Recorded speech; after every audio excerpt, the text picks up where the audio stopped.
ವಂದನೆ ಕ್ರಿಸ್ತನ ನಾಮದಲ್ಲಿ. ಇವತ್ತು ನಮ್ಮ ಅಧ್ಯಯನಕ್ಕಾಗಿ ನಾವು ಆರಿಸಿಕೊಂಡಂತ ಪುಸ್ತಕ ಇಬ್ರಿಯರಿಗೆ ಬರೆದ ಪತ್ರಿಕೆ. ನಮಗೆ ಗೊತ್ತಿದೆ, ಕಳೆದ ಕೆಲವು ತಿಂಗಳುಗಳಿಂದ ಅದನ್ನು ಧ್ಯಾನ ಮಾಡ್ತಾ ಇದ್ದೇವೆ. ಇವತ್ತು 8ನೇ ಅಧ್ಯಾಯವನ್ನು ನಾವು ಧ್ಯಾನ ಮಾಡಬೇಕಾಗಿದೆ. 8ನೇ ಅಧ್ಯಾಯ ಇಬ್ರಿಯರಿಗೆ ಬರೆದ ಪತ್ರಿಕೆ. ನಿಮ್ಮ ಸ್ಕ್ರೀನ್ ಮೇಲೆ ಅದರ ಚುಟುಕಾಗಿರುವಂತ ಸಂಕ್ಷಿಪ್ತ ವಿಷಯಗಳು ಅಲ್ಲಿದೆ. ಸಂಕ್ಷಿಪ್ತ ಸಾರಾಂಶ ಪುಸ್ತಕದ್ದು ನೀವು ನೋಡ್ಕೋಬಹುದು. Hebrew chapter 8 brief summary of the chapter ಅಂತ ಹೇಳಿದೆ. ಇದರಲ್ಲಿ ಕೆಲವು ವಿಷಯಗಳನ್ನಿದೆ, ಅದನ್ನು ಒಂದೊಂದಾಗಿ ನೋಡೋಣ. ಪ್ರಾರ್ಥನೆ ಮಾಡಿ ಆಗಿದೆ, ಹಾಗಾಗಿ ಕೊನೆಗೆ ನಾವು ಪ್ರಾರ್ಥನೆ ಮಾಡೋಣ. ಹೆಚ್ಚು ಸಮಯವನ್ನ ದೇವರ ವಾಕ್ಯದ ಧ್ಯಾನಕ್ಕಾಗಿ ನಾವು ಖರ್ಚು ಮಾಡೋಣ. 8ನೇ ಅಧ್ಯಾಯಕ್ಕೆ ಹೋಗುವ ಮೊದಲು ಕಳೆದ ಬಾರಿ ನಾವು 7ನೇ ಅಧ್ಯಾಯವನ್ನ ಧ್ಯಾನ ಮಾಡಿದೆವು. ಇಡೀ 7ನೇ ಅಧ್ಯಾಯ ನಮಗೆ ತಿಳಿಸುವಂತ ವಿಷಯ ಏನಂತಂದ್ರೆ, ನಮಗೆ ಒಬ್ಬ ದೊಡ್ಡ ಮಹಾಯಾಜಕನು ಅಥವಾ ಮಹತ್ವವುಳ್ಳ ಮಹಾಯಾಜಕನು ಇದ್ದಾನೆ ಪರಲೋಕದಲ್ಲಿ. ಈಗಲೂ ನಮಗಾಗಿ ಮಹತ್ವವುಳ್ಳ, we have a great high priest in heaven. ಹಾಗಾಗಿ ನಾವು ಭೂಮಿಯಲ್ಲಿದ್ರೂ ಪರಲೋಕದ ಭಾವದವರಾಗಿರಬೇಕು ಅನ್ನುವಂತ ಕೊಲೊಸ್ಸದವರ ಬರೆದ ಪತ್ರಿಕೆ 3ನೇ ಅಧ್ಯಾಯ 1-2 ವಚನಗಳ ಪ್ರಕಾರ ದೇವರ ಮಕ್ಕಳು, ಇವತ್ತು ವಿಶ್ವಾಸಿಗಳಾದಂಥವರು ಭೂಮಿಯಲ್ಲಿದ್ದುಕೊಂಡು ಪರಲೋಕದ ಭಾವದವರಾಗಿದ್ದು, ಪರಲೋಕದ ದೃಷ್ಟಿಕೋನದಿಂದ ಭೂಮಿಯನ್ನ, ಅದರ ಎಲ್ಲ ಒಡನಾಟಗಳನ್ನ, ಆಗು ಹೋಗುಗಳನ್ನ, ಇದರ ವ್ಯವಹಾರಗಳನ್ನ ನಾವು ನೋಡುವವರು. We see things on the earth from heavenly perspective. ಅಷ್ಟೇ ಹೊರತು we don't see heaven from earthly perspective. ಭೂಮಿಯಲ್ಲಿದ್ದುಕೊಂಡು ಭೂಮಿಯ ದೃಷ್ಟಿಕೋನದಿಂದ, ಲೋಕದ ದೃಷ್ಟಿಕೋನದಿಂದ ನಾವು ಪರಲೋಕದ ಸಂಗತಿಗಳನ್ನು, ಪರಲೋಕವನ್ನು, ದೇವರನ್ನು ನೋಡುವವರಲ್ಲ. ನಾವು ಭೂಮಿಯಲ್ಲಿದ್ದರೂ ಈ ಭೂಮಿಯನ್ನ, ನಾವಿರುವಂತ ಈ ಭೂಮಿ, ಇಲ್ಲಿರುವ ಜೀವನದ ವಿಧಾನಗಳು, ಇವೆಲ್ಲವನ್ನ, ನಮ್ಮ ಬದುಕನ್ನೇ ಪರಲೋಕದ ದೃಷ್ಟಿಕೋನದಿಂದ ನೋಡುವವರು. ಯಾಕೆ ನಾವು ಹೀಗೆ ಮಾಡಬೇಕು ಅಂತಂದ್ರೆ, ನಮ್ಮ ರಕ್ಷಕನು ನಮಗಾಗಿ, ನಮಗಿಂತ ಮುಂಚಿತವಾಗಿ ದೇವದರ್ಶನದ ಗುಡಾರದ ಅತಿ ಪರಿಶುದ್ಧ ಸ್ಥಳವೆಂಬ ಪರಲೋಕಕ್ಕೆ, ದೈವ ಸಾನ್ನಿಧ್ಯಕ್ಕೆ ನಮಗಿಂತ ಮುಂಚಿತವಾಗಿ ನಮ್ಮನ್ನು ಪ್ರತಿನಿಧಿಸುವುದಕ್ಕಾಗಿ, ಆತನು ನಮಗೋಸ್ಕರ ವಿಜ್ಞಾಪನೆ ಮಾಡುವುದಕ್ಕಾಗಿ ನಮ್ಮ ಪ್ರತಿನಿಧಿಯಾಗಿ ಅಲ್ಲಿ ಹೋಗಿದ್ದಾನೆ. ಹಾಗಾಗಿ ನಮ್ಮ ದೃಷ್ಟಿ, ನಮ್ಮ ನೋಟ, ನಮ್ಮ ಆಲೋಚನೆಗಳು ಎಲ್ಲವೂ ಸಹ ಪರಲೋಕದ ಭಾವದವುಗಳಾಗಿ ಇರಬೇಕು ಎನ್ನುವುದು 7ನೇ ಅಧ್ಯಾಯದ ಸಂಕ್ಷಿಪ್ತ ಸಾರಾಂಶ. So we C the main part in chapter 7 of Hebrew. We have a great high priest. ನಮಗೆ ಒಬ್ಬ ಮಹಾಯಾಜಕನು ಇದ್ದಾನೆ. 8ನೇ ಅಧ್ಯಾಯಕ್ಕೆ ಬರುವಾಗ we have a better ಅಥವಾ ಶ್ರೇಷ್ಠವಾದ, ಉತ್ತಮವಾದ ಒಡಂಬಡಿಕೆ ಇದೆ. We have a better covenant ಎನ್ನುವುದನ್ನ ನಾವು ನೋಡ್ತೇವೆ. ನಮಗೆ ಒಂದು ಉತ್ತಮವಾದ ಒಡಂಬಡಿಕೆ ಇದೆ. ಒಡಂಬಡಿಕೆ ಎನ್ನುವುದು ನಮಗೆ ಇಡೀ ಬೈಬಲ್ನಲ್ಲಿ ಇರುವಂತ ಒಂದು ಪ್ರತ್ಯೇಕವಾದಂತ ವಿಷಯ. ದೇವರು ಅನೇಕ ತನ್ನ ಭಕ್ತರೊಂದಿಗೆ ಒಡಂಬಡಿಕೆ ಮಾಡಿಕೊಂಡನು. ಮುಖ್ಯವಾಗಿ ಅಬ್ರಹಾಮನ ಸಂಗಡ ತನ್ನ ಒಡಂಬಡಿಕೆಯನ್ನ ಮಾಡಿಕೊಂಡನು. God made his covenant with Abraham in the beginning, then it was continued. ಇನ್ನು ಬೇರೆ ಈ ತರ ನೋಹನ ಜೊತೆಯಲ್ಲಿ ಮಾಡಿಕೊಂಡನು, ಅದಕ್ಕೆ ಮೊದಲು, ಅಬ್ರಹಾಮನಿಗಿಂತ ಮೊದಲು. ಆಮೇಲೆ ನಂತರ ಅದನ್ನ ಅಬ್ರಹಾಮನಿಗೆ ಮಾಡಿದನು, ನಂತರ ಮೋಶ ಸಂಗಡ ಮಾಡಿದನು, ದಾವಿದನ ಸಂಗಡ ಮಾಡಿದನು. ಇದೆಲ್ಲವೂ ಸಹ ಕವನೆಂಟ್ ಎಂದು ಹೇಳ್ತೇವೆ. God made a covenant with these people. ಆತನು ಮಾಡಿದ ನಿಬಂಧನೆಯನ್ನ, ಅದನ್ನ ಹಾಗೇ ಮುಂದುವರಿಸಿಕೊಂಡು ಬಂದರು. ಆದ್ರೆ ಹಳೆ ಒಡಂಬಡಿಕೆಯ ಸಮಯದಲ್ಲಿ ಮಾಡಿದಂತ ಈ ನಿಬಂಧನೆಗಳು ಅಥವಾ ಒಡಂಬಡಿಕೆ, ಕವನೆಂಟ್ ಅನ್ನೋದು ಏನಿದೆಯೋ, ಅದನ್ನ ನಾವೇನ್ ಹೇಳ್ತೇವೆ, ಒಂದು ಅಗ್ರಿಮೆಂಟ್ ಅಂತ ಹೇಳ್ತೇವೆ. ಇಬ್ಬರ ನಡುವೆ ನಡೆಯುವಂತ ಒಂದು ಅಗ್ರಿಮೆಂಟ್, ಒಂದು ಒಪ್ಪಂದ. ಆ ಒಪ್ಪಂದಕ್ಕೆ ಇಬ್ಬರು ಕಟ್ಟು ಬಿದ್ದಿರಬೇಕು, ಇಬ್ಬರು ಸಹ ಅದನ್ನ ಅನುಷ್ಠಾನಕ್ಕೆ ತರುವುದಕ್ಕೆ ಪ್ರಯತ್ನ ಮಾಡಬೇಕು, ಯಾರು ಸಹ ಅದನ್ನ ಮೀರಿ ಹೋಗಬಾರದು. ಇದು ನಿಬಂಧನೆಯಲ್ಲಿ ಅಥವಾ ಒಡಂಬಡಿಕೆಯಲ್ಲಿ ಅಥವಾ ಕವನೆಂಟ್ ನಲ್ಲಿ ಅಥವಾ ಅಗ್ರಿಮೆಂಟ್ ನಲ್ಲಿ ಇರುವಂತ ಮುಖ್ಯವಾದ ಅಂಶ. ಯಾಕಂದ್ರೆ ಜನರೊಂದಿಗೆ, ತನ್ನ ಭಕ್ತರೊಂದಿಗೆ, ತನ್ನ ಪ್ರಜೆಗಳೊಂದಿಗೆ ದೇವರು ಈ ಒಡಂಬಡಿಕೆಯನ್ನ ಮಾಡಿಕೊಂಡನು. ಅದನ್ನು ನಾವು ಒಂದೇ ಮಾತಿನಲ್ಲಿ ಹಳೆ ಒಡಂಬಡಿಕೆ ಅಂತ ಹೇಳ್ತೇವೆ. We call it the old Testament ಅಂತ ಹೇಳಿ. ಅದು ಇಡೀ ಮಲಾಕಿ ಪುಸ್ತಕದ ತನಕ, ಆದಿಕಾಂಡದಿಂದ ಮಲಾಕಿ ಪುಸ್ತಕದ ತನಕ ನಾವು ಪದೇ ಪದೇ ನೋಡುವಂತ ವಿಷಯ.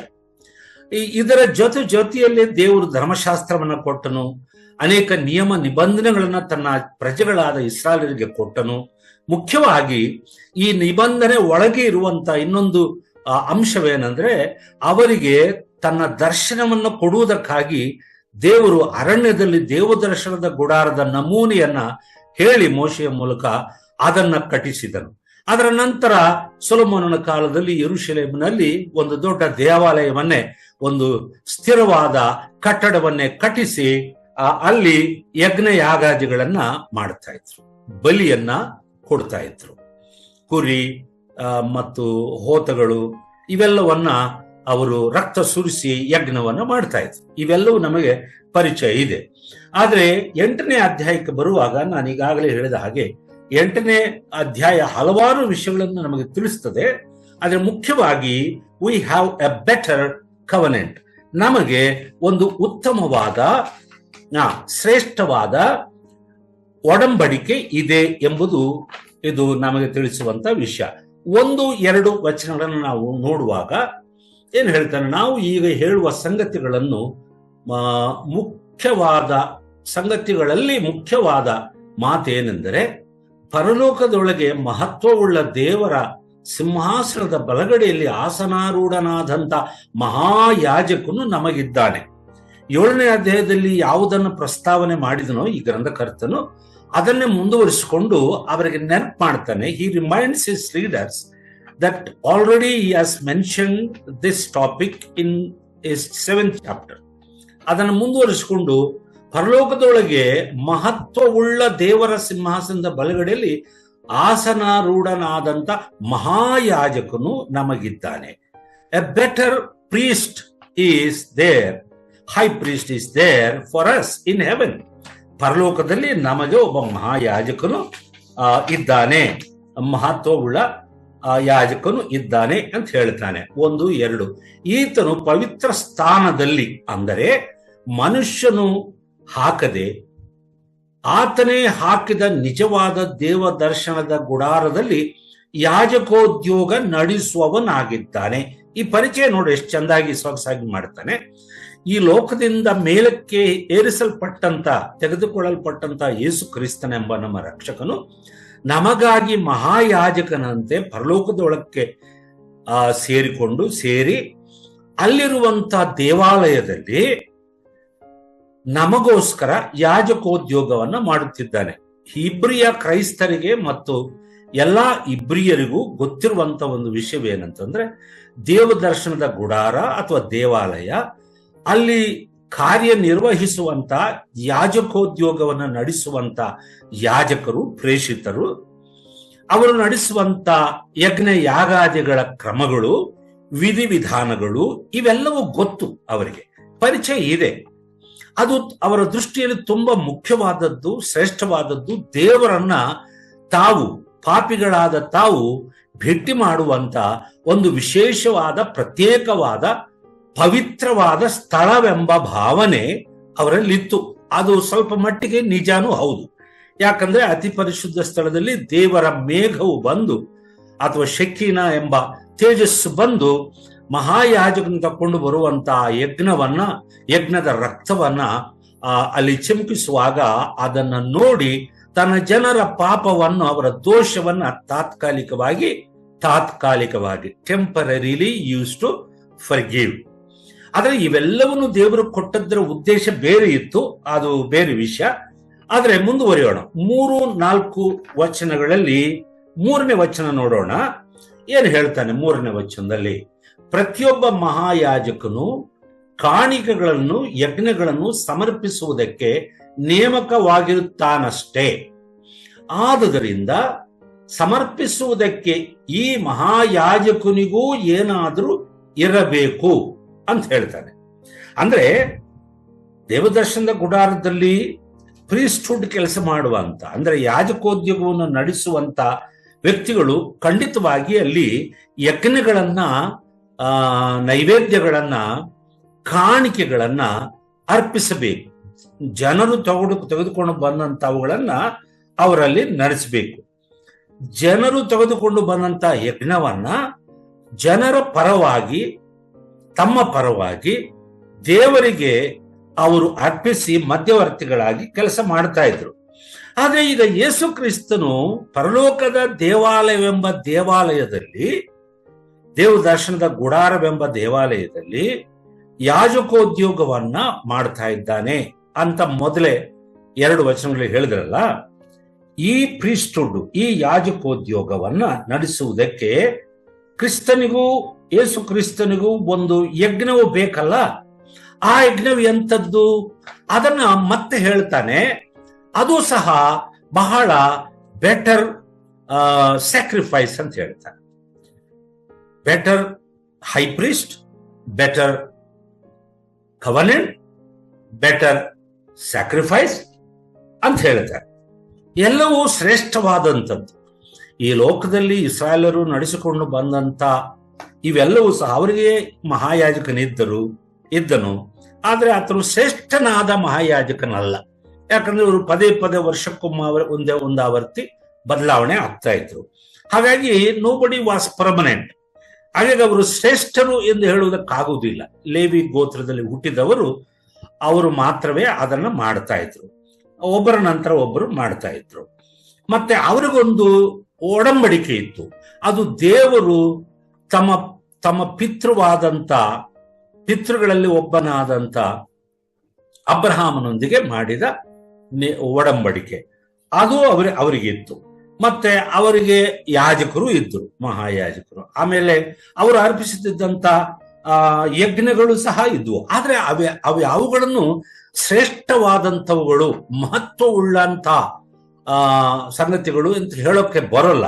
ಆದ್ರೆ ಇಲ್ಲಿ ಬಂದಾಗ 8ನೇ ಅಧ್ಯಾಯದಲ್ಲಿ ಯೇಸು ಕ್ರಿಸ್ತನು ಈಗ ಪರಲೋಕವೆಂಬ ದೇವಾಲಯದಲ್ಲಿ ನಮಗಾಗಿ ನಮ್ಮನ್ನು ಪ್ರತಿನಿಧಿಸುವಂತ ಮಹಾಯಾಜಕನಾಗಿ ಇದ್ದಾನೆ ಎಂದು ಹೇಳಿಬಿಟ್ಟು, ಆತನು ಅರ್ಪಿಸಿದಂತ ಯಜ್ಞವು ಸಹ ಅದು ಶ್ರೇಷ್ಠವಾದಂಥದ್ದು, ಉತ್ತಮವಾದದ್ದು, ಉನ್ನತವಾದದ್ದು ಎಂದು ಹೇಳ್ತಾನೆ. ಮತ್ತೆ 4-5 ವಚನಗಳನ್ನು ನಾವು ನೋಡುವಾಗ, ಈತನು ಅಂದ್ರೆ ಯೇಸು ಕ್ರಿಸ್ತನು ಇನ್ನೂ ಭೂಮಿಯ ಮೇಲೆ ಇದ್ದದ್ದೇ ಆದರೆ ಯಾಜಕನಾಗಿ ಇರುತ್ತಿರಲಿಲ್ಲ. ಯಾಕೆ? ಯೇಸು ಕ್ರಿಸ್ತನು ಭೂಮಿಯಲ್ಲಿ ಇದ್ದಿದ್ರೆ ಯಾಜಕನಾಗಿ ಇರ್ತಿರ್ಲಿಲ್ಲ. ಯಾಕಂದ್ರೆ ನಮಗ್ ಗೊತ್ತು, ಯೇಸು ಕ್ರಿಸ್ತನ ಜೀವಿತವನ್ನ 33.5 ವರ್ಷಗಳ ಕಾಲ ಆತನ ಇದ್ದಂತ ಭೂಮಿಯ ಮೇಲೆ ಶರೀರದಲ್ಲಿ ಮನುಷ್ಯನಾಗಿ ಬದುಕಿದಂತ ಸಮಯದಲ್ಲಿ ಯಾವತ್ತೂ ಸಹ ತನ್ನ ಕೈಯಾರೆ ಆತನು ಯಜ್ಞಗಳನ್ನು ಅರ್ಪಿಸಿದ ಹಾಗೆ ನಮಗೆ ದಾಖಲೆಗಳಿಲ್ಲ, ಮಾಹಿತಿ ಇಲ್ಲ. ಯಾಕಂದ್ರೆ ಆತನು ಅರ್ಪಿಸಲು ಇಲ್ಲ. ಬಹುಶಃ ಅವರ ತಂದೆ ತಾಯಿಗಳು ಆ ಕುಟುಂಬದ ಪರವಾಗಿ ಅರ್ಪಿಸುತ್ತಿದ್ರೇನು. ಆತನು 8 ದಿನಗಳ ಕೂಸಾಗಿದ್ದಾಗ ಅವರು ಧರ್ಮಶಾಸ್ತ್ರದ ನಿಯಮದ ಪ್ರಕಾರವಾಗಿ 2 ಹಕ್ಕಿಗಳನ್ನು, ಪಾರಿವಾಳಗಳನ್ನು ತಂದು ಸುನ್ನತಿ ಮಾಡಿಸಿದಾಗ ಮಾಡಿದ್ರು. ಅದರ ಬಿಟ್ಟು ಬೇರೆ ಯಾವ ಮಾಹಿತಿಯೂ ಸಹ ನಮಗೆ ಇಲ್ಲ. ಹಾಗಾಗಿ ಯೇಸು ಕ್ರಿಸ್ತನು ತನ್ನ ಕೈಯಿಂದ ತನಗಾಗಿ ಯಾವ ಯಜ್ಞವನ್ನು ಸಮರ್ಪಿಸಲಿಲ್ಲ. ಆತನು ಪವಿತ್ರನಾಗಿದ್ದನು, ಆತನು ದೇವರ ಮಗನಾಗಿದ್ದನು, ಆತನು ಯಜ್ಞವನ್ನು ಅರ್ಪಿಸುವಂತ ಅವಶ್ಯಕತೆ ಇಲ್ಲ. ಆದ್ರೆ ವಿಚಿತ್ರವೇನೆಂದ್ರೆ, ಯಜ್ಞಕ್ಕಾಗಿ ದೇವರು ನೇಮಿಸಿದ ಕುರಿಮರಿಯೇ ಸ್ವತಃ ತಾನೇ ಆಗಿದ್ದನು. ಅದು ಜನರಿಗೆ ಅರ್ಥವಾಗಲಿಲ್ಲ, ಆದರೆ ಯೇಸು ಕ್ರಿಸ್ತನೆಂಬ ರಕ್ಷಕನಿಗೆ ಅರ್ಥವಾಗಿತ್ತು. ಯಾಕಂದ್ರೆ ಯಜ್ಞವಾಗಬೇಕಾದ ಯಜ್ಞಕ್ಕೆ ದೇವರು ನೇಮಿಸಿದ ಕುರಿಮರಿಯಾಗಿ ಬಂದಂತ ಆತನು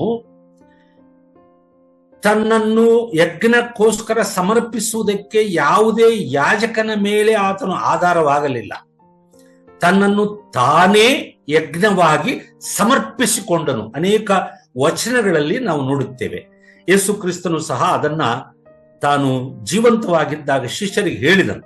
ನನ್ನ ಪ್ರಾಣವನ್ನು ನಾನು ಕೊಡುವುದಕ್ಕಾಗಿ ಬಂದಿದ್ದೇನೆ. ಅದನ್ನು ಕೊಡುವುದಕ್ಕೂ ನನಗೆ ಹಕ್ಕಿದೆ, ಅಧಿಕಾರವಿದೆ. ಅದನ್ನು ಪುನಃ ಹಿಂತೆಗೆದು ಪಡೆದುಕೊಳ್ಳುವುದಕ್ಕೂ ನನಗೆ ಅಧಿಕಾರವಿದೆ. ಹೀಗಾಗಿ ಒಂದು ವಿಚಿತ್ರವೇನೆಂದ್ರೆ, ಯೇಸು ಕ್ರಿಸ್ತನು ಯಜ್ಞದ ಕುರಿಯೂ ಆತನೇ, ಅದನ್ನು ಅರ್ಪಿಸಿದಂತ ಮಹಾಯಾಜಕನು ಆತನೇ.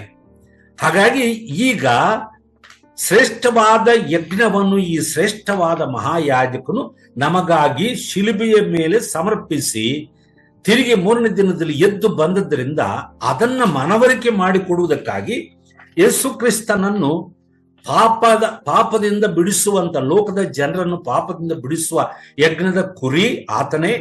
ಅದನ್ನು ಅರ್ಪಿಸಿ ತನ್ನನ್ನೇ ತಾನು ಯಜ್ಞದ ಕುರಿಯನ್ನಾಗಿ ಅರ್ಪಿಸಿ ಒಬ್ಬ ಮಹಾಯಾಜಕನಾಗಿ ಅರ್ಪಿಸಿ ರಕ್ಷಣೆಯನ್ನು ನೆರವೇರಿಸಿ ಆತನು ಪರಲೋಕಕ್ಕೆ ಹೋಗಿದ್ದಾನೆ ಎಂಬುದನ್ನ ಇಬ್ರಿಯ ವಿಶ್ವಾಸಿಗಳಿಗೆ ಹೇಳುತ್ತಾ ಆತನು ಮುಂದುವರಿತಾನೆ. 4ನೇ ವಚನದಲ್ಲಿ ನಾವು ಅದನ್ನೇ ನೋಡ್ತೇವೆ.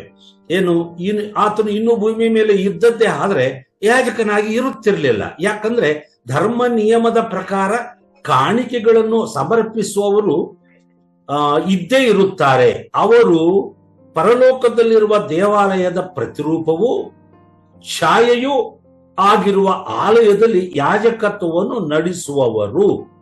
ಮೋಶೆಯು ದೇವದರ್ಶನದ ಗುಡಾರವನ್ನು ಮಾಡುವುದಕ್ಕಿದ್ದಾಗ ಬೆಟ್ಟದಲ್ಲಿ ನಾನು ನಿನಗೆ ತೋರಿಸಿದ ಮಾದರಿಯ ಪ್ರಕಾರವೇ ಎಲ್ಲವನ್ನು ಮಾಡಿಸಬೇಕು ಎಂಬ ದೈವೋಕ್ತಿಯು ಅವನಿಗೆ ಉಂಟಾಯಿತಲ್ಲ ಅಂತ ಹೇಳ್ತಾನೆ.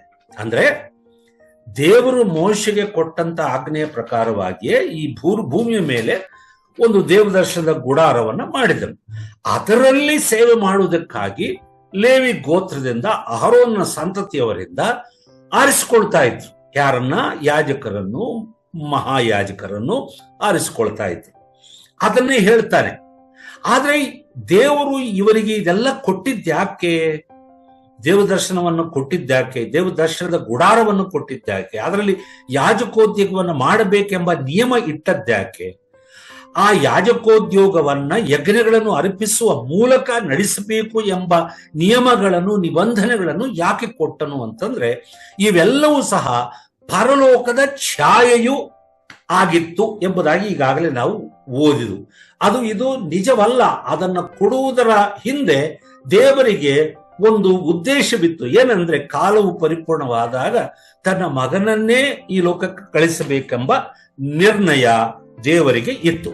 ಈಗ ಅದನ್ನೆಲ್ಲ ಇಂಟ್ರೊಡಕ್ಷನ್ ಆಗಿ ಹೇಳುತ್ತಾ 4 ಮತ್ತು 5ನೇ ವಚನಗಳಲ್ಲಿ ಹೇಳ್ತಾನೆ, the priesthood of Jesus had a temple and a better temple.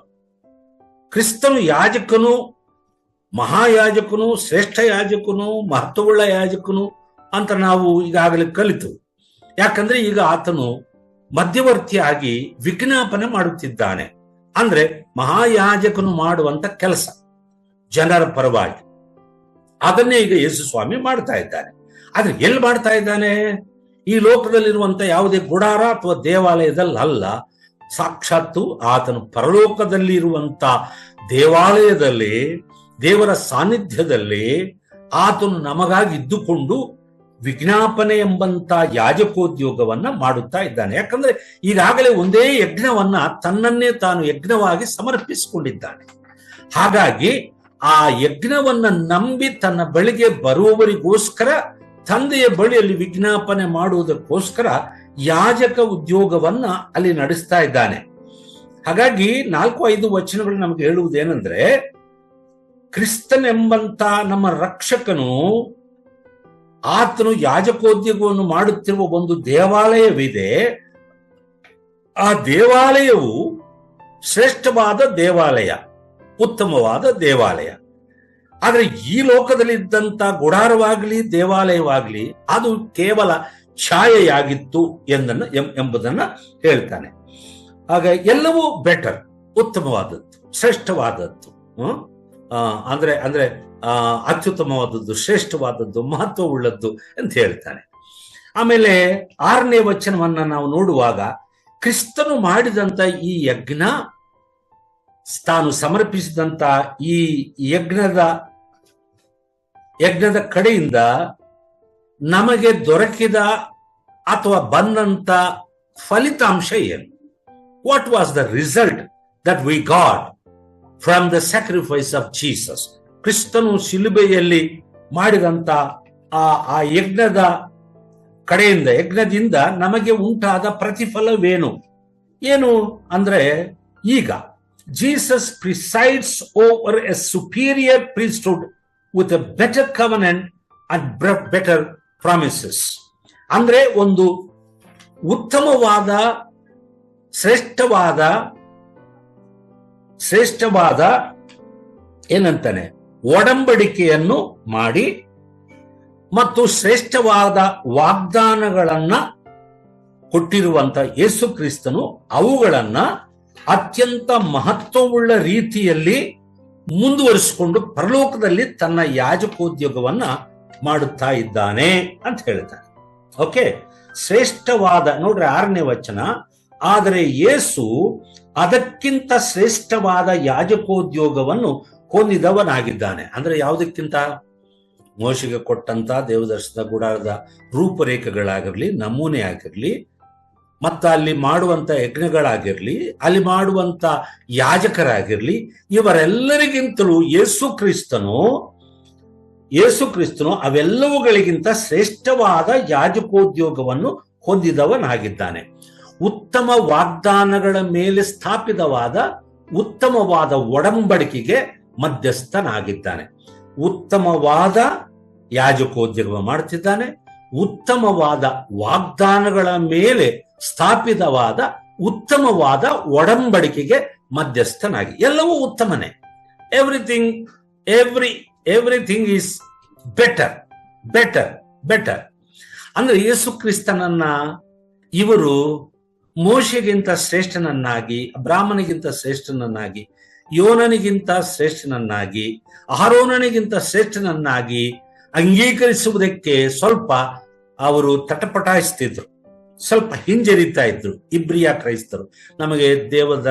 ನಮಗೆ ದೇವಾಲಯವಿದೆ, ಮೋಶೆ ಧರ್ಮಶಾಸ್ತ್ರವಿದೆ, ದೊಡ್ಡ ದೊಡ್ಡ ಭಕ್ತರುಗಳಿದ್ದಾರೆ, ಮಧ್ಯವರ್ತಿಗಳಾಗಿ ಕೆಲಸ ಮಾಡಿದಂತ ಭಕ್ತರಿದ್ದಾರೆ.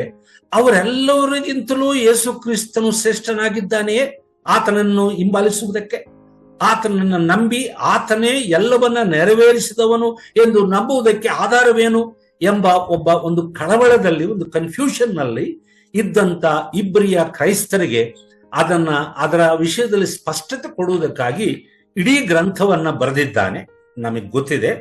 ಹಾಗಾಗಿ ಇದು ಯಾಕಪ್ಪ ಈಗ ನಮ್ಮ ಸಮಕಾಲೀನ ಕ್ರೈಸ್ತ ವಿಶ್ವಾಸಿಗಳಿಗೆ, ಅಂದ್ರೆ ಅನ್ಯ ಜನರಿಂದ ಕ್ರಿಸ್ತನ ಬಳಿಗೆ ಬಂದಂತಹ ನಮ್ಮಂಥವರಿಗೆ ಇವೆಲ್ಲಗಳು ಹೇಳುವಾಗ ಸ್ವಲ್ಪ ಬೇಸರವಾಗಬಹುದು, ಅರ್ಥವಾಗದೇ ಇರಬಹುದು, ಇದೇನಿದು ಅನ್ನೋ ರೀತಿಯಲ್ಲಿ. ಆದ್ರೆ ಒಬ್ಬ ಯಹೂದ್ಯರ ನಡುವೆ ಮಾತ್ರವಲ್ಲ, ಪ್ರಪಂಚದಲ್ಲಿ ಅನೇಕ ಧರ್ಮಗಳಲ್ಲಿ ಅವರ ಧರ್ಮ ಕಾರ್ಯಗಳನ್ನ ನೆರವೇರಿಸಿ ದೇವರ ಬಳಿಗೆ ಹೋಗುವುದಕ್ಕಾಗಿ ಅವರು ಅಲ್ಲಲ್ಲಿ ನಾವು ನೋಡುತ್ತೇವೆ ಅದರ ಸೂಚನೆಗಳು. ರಕ್ತವನ್ನ ಹರಿಸಿ, ರಕ್ತವನ್ನ ಚೆಲ್ಲಿ, ಒಂದು ಜಂತುವಿನ, ಒಂದು ಪ್ರಾಣಿಯ ರಕ್ತವನ್ನ ಅವರು ಪ್ರೋಕ್ಷಿಸಿ ಪಾಪದ ಪರಿಹಾರ ದೇವರ ಬಳಿಯಲ್ಲಿ ಪಡೆಯಬೇಕೆಂಬ ಪ್ರಯತ್ನ ಒಬ್ಬ ಇಸ್ರಾಯೇಲರು ಮಾತ್ರವಲ್ಲ, ಈ ಹೆಚ್ಚು ಕಡಿಮೆ ಎಲ್ಲ ಧರ್ಮದಲ್ಲಿಯೂ ಸಹ ಇದು ನಮಗೆ ಸ್ಪಷ್ಟವಾಗಿ ಮತ್ತು ಅಸ್ಪಷ್ಟವಾಗಿ ಕಂಡು ಬರುವಂಥದ್ದು. ಕಾಣಿಕೆಗಳನ್ನು ತಕೊಂಡು ಹೋಗಿ ದೇವರನ್ನು ಒಲಿಸಿಕೊಂಡು ತಮ್ಮ ತಪ್ಪುಗಳಿಗಾಗಿ, ಪಾಪಕ್ಕಾಗಿ ಕ್ಷಮಾಪಣೆ ಹೊಂದುವಂತ ಪ್ರಯತ್ನ ಮನುಷ್ಯನು ಮಾಡ್ತಾ ಇದ್ದನು. ಯೇಸು ಕ್ರಿಸ್ತನು ಬರುವುದಕ್ಕಿಂತ ಮೊದಲು ಮಾಡ್ತಾ ಇದ್ನು. ಯೇಸು ಕ್ರಿಸ್ತನು ಬಂದು ಒಂದೇ ಯಜ್ಞವನ್ನ ಮಾಡಿ ಇಡೀ ಪ್ರಪಂಚದ ಜನರಿಗೆ, ಈ ಮಾನವ ಕುಲಕ್ಕೆ ರಕ್ಷಣೆಯನ್ನು ಸಿದ್ಧ ಮಾಡಿ, ಕೇವಲ ನೀವು ನಮ್ಮನ್ನು ನಂಬಿದ್ರೆ ಸಾಕು, ನಿಮಗೆ ಪಾಪ ಕ್ಷಮಾಪಣೆ ಸಿಗುತ್ತದೆ ಎಂದು ಹೇಳಿ ಸ್ವಾರ್ಥೆಯ ಮೂಲಕ ತಿಳಿಸಿ ಹೋದರೂ ಸಹ, ಈಗಲೂ ಸಹ ಪ್ರಪಂಚದಲ್ಲಿ, ಭೂಮಿ ಮೇಲೆ, ನಮ್ಮ ಭಾರತ ದೇಶ ಒಳಗೊಂಡು ಅನೇಕ ದೇಶಗಳಲ್ಲಿ ಅನೇಕ ಧರ್ಮೀಯರು ಇನ್ನೂ ಅವರ ಆಚಾರ ವಿಚಾರಗಳನ್ನ ಒಂದು ನಿಷ್ಠಾವಂತರಾಗಿ, ನಿಷ್ಠೆಯಿಂದ, ಭಕ್ತಿ ಶ್ರದ್ಧೆಗಳಿಂದ ಮಾಡುತ್ತಾ ಇರುವವರು ಇದ್ದಾರೆ. ಯಾಕಂದ್ರೆ ಯೇಸು ಕ್ರಿಸ್ತನಲ್ಲಿ ದೇವರು ಇಡೀ ಮನುಷ್ಯ ಕುಲಕ್ಕೆ, ಮನುಷ್ಯ ಜಾತಿಗೆ ಮಾಡಿದಂತ ಆ ರಕ್ಷಣೆಯ ಆ ಕಾರ್ಯವು ಇವರಿಗಿನ್ನೂ ಮುಟ್ಟಲಿಲ್ಲ. ಮುಟ್ಟಿದ್ರು ಅದನ್ನ ನಂಬುವುದಕ್ಕೆ ಅವರು ಸಿದ್ಧರಿಲ್ಲ. ಒಂದು ರೀತಿಯಲ್ಲಿ ಇಬ್ರಿಯ ಕ್ರೈಸ್ತರು ಸಹ ಯೇಸು ಕ್ರಿಸ್ತನನ್ನ ತಮಗಾಗಿ ಪ್ರಾಣ ಕೊಟ್ಟು ತನ್ನ ಪರಿಶುದ್ಧ ರಕ್ತವನ್ನು ಚೆಲ್ಲಿ ಯಜ್ಞವಾದಂತ ಯಜ್ಞದ ಕುರಿಮರಿ ಎಂದು ಒಪ್ಪಿಕೊಳ್ಳುವುದಕ್ಕೆ ಸ್ವಲ್ಪ ಹಿಂದೆ ಮುಂದೆ ನೋಡ್ತಾ ಇದ್ರು. ಆತನನ್ನೇ ತಮ್ಮ ಮಹಾಯಾಜಕನಾಗಿ ಅಂಗೀಕರಿಸುವುದಕ್ಕೆ ಹಿಂದೆ ಮುಂದೆ ನೋಡ್ತಾ ಇದ್ರು. ಅದನ್ನೆಲ್ಲವನ್ನ ಹೋಗಲಾಡಿಸಿ ಅವರಲ್ಲಿರುವಂತ ತಪ್ಪಾದ ಅಭಿಪ್ರಾಯಗಳನ್ನ, ಕ್ರಿಸ್ತನ ಬಗ್ಗೆ ಇರುವಂತ ತಪ್ಪಾದ ಅಭಿಪ್ರಾಯಗಳನ್ನ ಅವರಿಂದ ತೆಗೆದು ಹೋಗಲಾಡಿಸಿ ಯೇಸು ಕ್ರಿಸ್ತನ ಸತ್ಯವನ್ನ, ಆತನು ನಿಜಕ್ಕೂ ಯಾರಾಗಿದ್ದಾನೆ, ಏನು ಮಾಡಿದನು, ಈ ಲೋಕಕ್ಕೆ ಬಂದು ಈ ಲೋಕವನ್ನ ಬಿಟ್ಟು ತನ್ನ ಕಾರ್ಯವನ್ನ ಮುಗಿಸಿ, ಲೋಕದಲ್ಲಿ ಯಜ್ಞದ ಕಾರ್ಯವನ್ನ ಮುಗಿಸಿ ಆತನು ಜಯವನ್ನು ಹೊಂದಿ ಪರಲೋಕಕ್ಕೆ ಹೋಗಿ ಈಗ ಏನು ಮಾಡ್ತಿದ್ದಾನೆ, ಯಾರಿಗಾಗಿ ಮಾಡುತ್ತಿದ್ದಾನೆ ಎಂಬ ವಿಷಯಗಳನ್ನು ಇಡೀ ಗ್ರಂಥದಲ್ಲಿ, ತನ್ನ ಪುಸ್ತಕದಲ್ಲಿ ಗ್ರಂಥಕರ್ತನು ಬರೀತಾನೆ. ಆ ಕ್ರಮದಲ್ಲಿಯೇ ನಾವೀಗ 8ನೇ ಅಧ್ಯಾಯವನ್ನು ಓದ್ತಿದ್ದೇವೆ. ಅದಕ್ಕಾಗಿ 8ನೇ ಅಧ್ಯಾಯಕ್ಕೆ ನಾವು ಕೊಟ್ಟಂತ ತಲೆಬರಹ ಏನಂದ್ರೆ, ನಮಗೆ ಶ್ರೇಷ್ಠವಾದ ಒಡಂಬಡಿಕೆ ಇದೆ. We have a better covenant. ಈಗ ಅದರ ರಿಸಲ್ಟ್ ಏನು? ಯೇಸು ಕ್ರಿಸ್ತನ ಮರಣದ ಮೂಲಕ ಸಿಕ್ಕಿದಂತ ರಿಸಲ್ಟ್, ಫಲಿತಾಂಶ ಏನಂದ್ರೆ, ಒಂದು ಶ್ರೇಷ್ಠವಾದ ಯಾಜಕತ್ವ, ಶ್ರೇಷ್ಠವಾದ ಒಡಂಬಡಿಕೆ ಮತ್ತು ಶ್ರೇಷ್ಠವಾದ ವಾಗ್ದಾನಗಳು. ಇವೆಲ್ಲವೂ ಸಹ ಹಳೆ ಒಡಂಬಡಿಕೆಯಲ್ಲಿ ಇಸ್ರಾಯೇಲರ ಜೀವನದಲ್ಲಿ ಬೆಸ್ಗೆ ಹಾಕೊಂಡಿದ್ವು. ಇವೆಲ್ಲ ಅವರು ಯಾರು ಅದನ್ನ ಅಲ್ಲಗಳೆಯುವುದಕ್ಕೆ ಸಾಧ್ಯ ಇಲ್ಲ. ಎಲ್ಲದರ ಪರಿಚಯ ಇದೆ.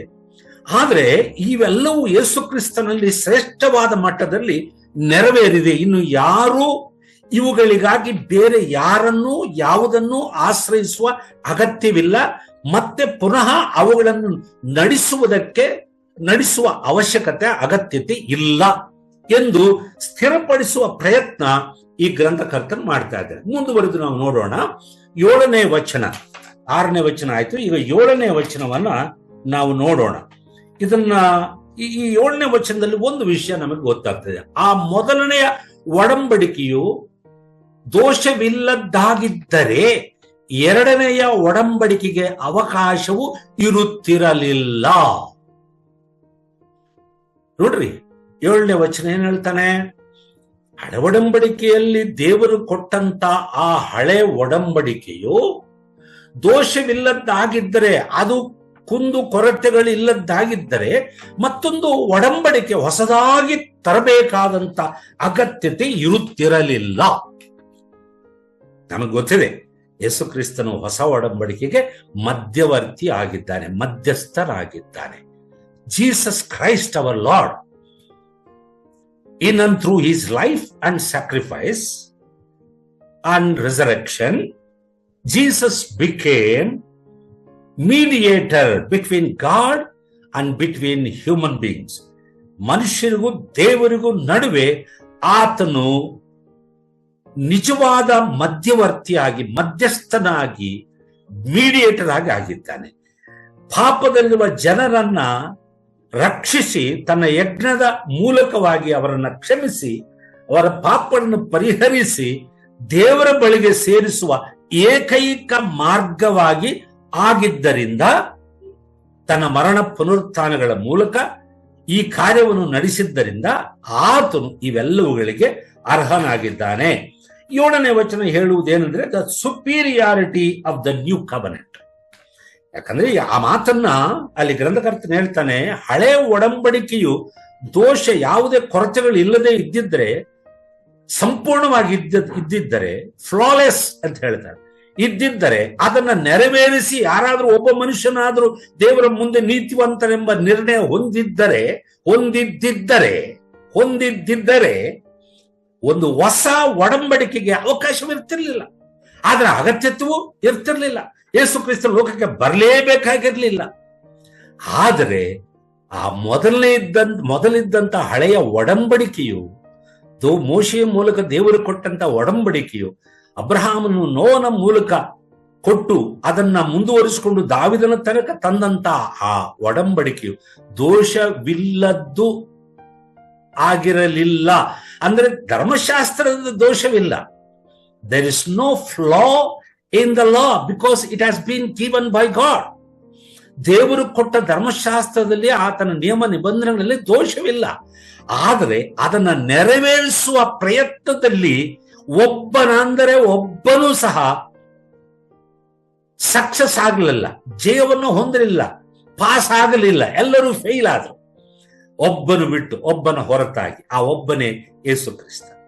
ಧರ್ಮಶಾಸ್ತ್ರದಲ್ಲಿ ಡಿಮಾಂಡ್ ಮಾಡಿದಂತ, ಧರ್ಮಶಾಸ್ತ್ರವು ಡಿಮಾಂಡ್ ಮಾಡಿದಂತ ದೇವರ ಏನು ಹೇಳುದು ಪ್ರಮಾಣ, ದೇವರ ಪ್ರಮಾಣಗಳಿಗೆ ತಕ್ಕಂತೆ ಧರ್ಮಶಾಸ್ತ್ರವು ಹಳೆಯ ಒಡಂಬಡಿಕೆ ಇತ್ತು. ಅಂದ್ರೆ ಮನುಷ್ಯನಿಗೆ ಒಂದು ವಿಷಯ ತಿಳಿಸ್ಬೇಕು ಅಂತ ಹೇಳಿ ದೇವರು ಉದ್ದೇಶಿಸಿ ಆ ಧರ್ಮಶಾಸ್ತ್ರವನ್ನು, ಹಳೆ ಒಡಂಬಡಿಕೆಯನ್ನು ತನ್ನ ಭಕ್ತರ ಮೂಲಕ ತನ್ನ ಜನರಿಗೆ ಕೊಟ್ಟನು. ಇದರಿಂದ ಅವ್ರಿಗೆ ಗೊತ್ತಾಗಬೇಕು, ನಮ್ಮ ಕೈಯಲ್ಲಿ ಇದರ ಮಟ್ಟವನ್ನ ತಲುಪಲು ನಮ್ಮ ಕೈಯಲ್ಲಿ ಆಗೋದಿಲ್ಲ. We cannot reach the standard of this law because it has been given by god. That shows god standard. ದೇವರ ಮಟ್ಟವನ್ನ ತೋರಿಸುತ್ತದೆ, ದೇವರ ಗುಣಮಟ್ಟವನ್ನ, ದೇವರ ಪವಿತ್ರತೆಯನ್ನು ತೋರಿಸುತ್ತದೆ. ಪಾಪಿಗಳಾದ ನಾವು ಎಷ್ಟೇ ಕಷ್ಟಪಟ್ಟರೂ, ಧರ್ಮಶಾಸ್ತ್ರವನ್ನ ಅನುಸರಿಸಿದರೂ ಸಹ ನಾವು ಧರ್ಮಶಾಸ್ತ್ರವನ್ನು ಅನುಸರಿಸುವುದರ ಮೂಲಕ ನೀತಿವಂತರೆಂದು ನಿರ್ಣಯಿಸಲ್ಪಡುವುದಿಲ್ಲ ದೇವರ ಮುಂದೆ ಎಂಬ ವಿಷಯ ಮನುಷ್ಯರಿಗೆ ಗೊತ್ತಾಗಬೇಕು. ಯಾಕಂದ್ರೆ ಅದು ಆ ಸ್ಟ್ಯಾಂಡರ್ಡ್ ನಲ್ಲಿತ್ತು. ಹಾಗಾಗಿ ಮನುಷ್ಯರು ಪಾಪಿಗಳಾದದ್ರಿಂದ ಯಾವ ಭಕ್ತನೂ ಸಹ ಅದನ್ನು ತಲುಪಲು ಸಾಧ್ಯವಾಗಿರಲಿಲ್ಲ. ಯೇಸು ಕ್ರಿಸ್ತನು ಮನುಷ್ಯನಾಗಿ ಬಂದು ಅದನ್ನ ನೆರವೇರಿಸಿದ. ನೋಡ್ರಿ, ಒಡಂಬಡಿಕೆ ಎನ್ನುವುದು ಇಬ್ಬರ ನಡುವೆ ನಡೆಯುವಂತ ಒಂದು ಕರಾರು ಪತ್ರ, ಅಗ್ರಿಮೆಂಟ್. ಎಲ್ಲವೂ ಸಹ ನೋಹನ ಜೊತೆಯಲ್ಲಾಗಲಿ, ಆದಾಮನಿಂದ ಮೊದಲುಗೊಂಡು ದೇವರು ಮಾಡಿದ ಎಲ್ಲ ನಿಬಂಧನೆಗಳು ಮನುಷ್ಯರ ಜೊತೆಯಲ್ಲಿ ಮಾಡಿದನು. ಆದರೆ ಆ ನಿಬಂಧನೆಯನ್ನ ಆ ಒಡಂಬಡಿಕೆಯನ್ನು ಅನುಸರಿಸುವುದರಲ್ಲಿ, ನಂಬಿಗಸ್ತರಾಗಿರುವುದರಲ್ಲಿ ಮನುಷ್ಯರು ಅವರು ಅಪಜಯವನ್ನು ಹೊಂದಿದ್ರು, ಸೋತ್ ಹೋದ್ರು. They failed. Humans failed, though they are godly people, they failed, but God was so faithful in keeping his covenant. ಆದರೆ ಫೇಲ್ ಆದದ್ದು ಯಾರು? ಮನುಷ್ಯ. ಹಾಗಾಗಿ ದೈವತ್ರಿತ್ವ, ಗಾಡ್ ಹೆಡ್ ಅಂತ ಹೇಳ್ತಾರೆ. ಗಾಡ್ ಹೆಡ್ ಅಂದ್ರೆ ತಂದೆ, ಮಗ, ಪವಿತ್ರಾತ್ಮನೆಂಬ ಆ ದೇವರ ತ್ರಿತ್ವ ಎಂಬ ಆ ದೈವತ್ವದಲ್ಲಿರುವಂತ ಮೂವರು ಸದಸ್ಯರ ನಡುವೆ ಸಂಭಾಷಣೆ ನಡೆದಾಗ, ತಂದೆ, ಮಗ, ಪವಿತ್ರಾತ್ಮನ ನಡುವೆ ಮಗನಾಗಿರುವಂತ ದೇವರು ಹೇಳಿದನು, ಸರಿ, ನಾನು ಮನುಷ್ಯನಾಗಿ ಶರೀರವನ್ನು ಧರಿಸಿಕೊಂಡು ಲೋಕದಲ್ಲಿ ಹುಟ್ಟಿ ಕನ್ನಿಕೆಯಲ್ಲಿ ಪವಿತ್ರನಾಗಿ ಬದುಕಿ ಧರ್ಮಶಾಸ್ತ್ರವು ಯಾವುದನ್ನ ಡಿಮ್ಯಾಂಡ್ ಮಾಡಿತ್ತೋ ಆ ಎಲ್ಲವನ್ನ ನಾನು ಪೂರ್ಣಗೊಳಿಸಿ ನೆರವೇರಿಸಿ ನನ್ನ ಪ್ರಾಣವನ್ನು, ನನ್ನ ಪವಿತ್ರ ರಕ್ತವನ್ನು ಮನುಷ್ಯರ ವಿಮೋಚನೆಗಾಗಿ ಧಾರೆ ಎರೆದು ಪುನಃ ನಾನು ಬರುತ್ತೇನೆ, ಆ ಕಾರ್ಯವನ್ನು ನೆರವೇರಿಸಿ ಎಂದು ಹೋದ. ಅಂದ್ರೆ ಈ ಒಡಂಬಡಿಕೆ ಎಲ್ಲಿ ನಡೆಯಿತು? ಯೇಸು ಕ್ರಿಸ್ತನು ಮೇಲಂತಸ್ತಿನಲ್ಲಿ ಶಿಷ್ಯರೊಂದಿಗೆ ಕೊನೆಯ ಪಸ್ಕಾ ಊಟವನ್ನು ಮಾಡುವಾಗ ಹೇಳಿದನಲ್ಲ, ಈ ಪಾತ್ರೆಯು ನನ್ನ ರಕ್ತದಿಂದ ಸ್ಥಾಪಿತವಾಗ ಆಗುವ ಹೊಸ ಒಡಂಬಡಿಕೆಗೆ ನಾಂದಿಯಾಗಿದೆ ಅಂತ ಹೇಳ್ತಾನಲ್ಲ, ಆವಾಗ ಆದದ್ದಲ್ಲ, ಅದನ್ನ ಅನುಷ್ಠಾನ ಮಾಡುತ್ತೇನೆಂದು ಶಿಷ್ಯರಿಗೆ ಹೇಳಿದಂತ ಸಂದರ್ಭ ಅದು. ಆದ್ರೆ ಹೊಸ ಒಡಂಬಡಿಕೆಗೆ ಸ್ಥಾಪಿಸುವುದಕ್ಕೆ ಕ್ರಿಸ್ತನು ಲೋಕದಲ್ಲಿ ಮನುಷ್ಯನಾಗಿ ಚಿಕ್ಕ ಪವಿತ್ರ ಕೂಸಾಗಿ ಕನ್ಯಾ ಮರಿಯಳ ಗರ್ಭದಲ್ಲಿ ಹುಟ್ಟುವಾಗಲೇ ಆತನು ಪವಿತ್ರನಾಗಿದ್ದನು. ಆತನು ಹುಟ್ಟಿದ ಉದ್ದೇಶವೇ ಈ ಹೊಸ ಒಡಂಬಡಿಕೆಯನ್ನು ಸ್ಥಾಪಿಸುವುದಕ್ಕಾಗಿ. ಯಾಕಂದ್ರೆ ಅದನ್ನ ಒಪ್ಪಿಕೊಂಡು ಅದನ್ನ ಅಗ್ರಿಮೆಂಟ್ ಮಾಡಿದ್ದೆಲ್ಲಿ ಅಂದ್ರೆ ಪರಲೋಕದಲ್ಲಿ ದೇವರೆಂಬ ಆ ತ್ರಿತ್ವದಲ್ಲಿರುವಂತ ಮೂವರು ಸದಸ್ಯರ ನಡುವೆ ನಡೆದಂತ ನಿಬಂಧನೆ. ಅಲ್ಲಿ ಮನುಷ್ಯನಿಲ್ಲ, ದೇವರು ತಾನೇ ತನ್ನೊಂದಿಗೆ ಮಾಡಿಕೊಂಡಂತ ಒಡಂಬಡಿಕೆ ಅದು. God made his covenant with himself. ನಿಮ್ಮಲ್ಲಿ ಎಷ್ಟು ಜನರಿಗೆ ಅರ್ಥ ಆಗ್ತಿದೋ ಗೊತ್ತಿಲ್ಲ. ಒಡಂಬಡಿಕೆ ಅನ್ನೋದು ಇಬ್ಬರ ಜೊತೆಲಿ ನಡುವೆ ನಡಿಬೇಕು. ಅದು ನಡೀತು. ನಾವು ನೋಡುವ ಹಳೆ ಒಡಂಬಡಿಕೆಯಲ್ಲೂ ಹಾಗೆ ನಡೀತು. ಆದ್ರೆ ದೇವರು ಮಾತ್ರವೇ ಅದಕ್ಕೆ ಕಟ್ಟು ಬಿದ್ದು ನಂಬಿಗಸ್ತನಾಗಿದ್ದನು.